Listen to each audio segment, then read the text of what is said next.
Yaxşımısınlar aziz ko'rman do'stlar. Biz bugun o'g'ir tayyor usulini birlikda o'rganib bitaylik. Qozon suvi quruq yo'l solib qaynaganda kishini etib sho'rib tayyor qilamiz. Arqadan al-nuri 5 dan xolis silinib organik unidan 600 gram unga 18 gram tuz, bir tuxum chaqib 230 ml suv qo'yib chingroq xamir yo'g'iramiz. Xamir yo'g'irganda yaxshi ishlab obdan tindirib olishimiz kerak. 10-15 minut atrofida tindirib olsak bo'ladi. İşlettiğimiz enleri kalbin açar çamgırı.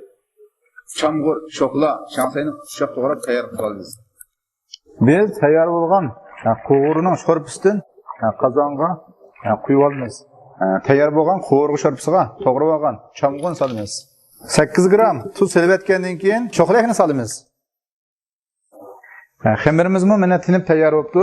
Endi buni takshi, nepiz yeyib olgandan keyin xamirimizning nepizlik bo'libdi.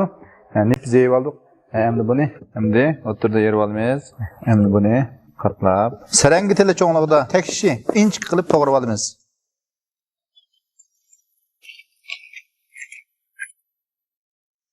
Uch minut pishirib olgandan keyin qachchiq elib iste'mol qilsak bo'ladi. Azroq shansay sepmiz.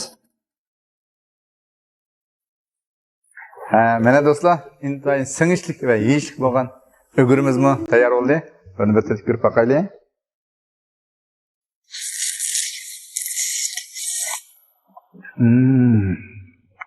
Intayin hardiqni chiqardi.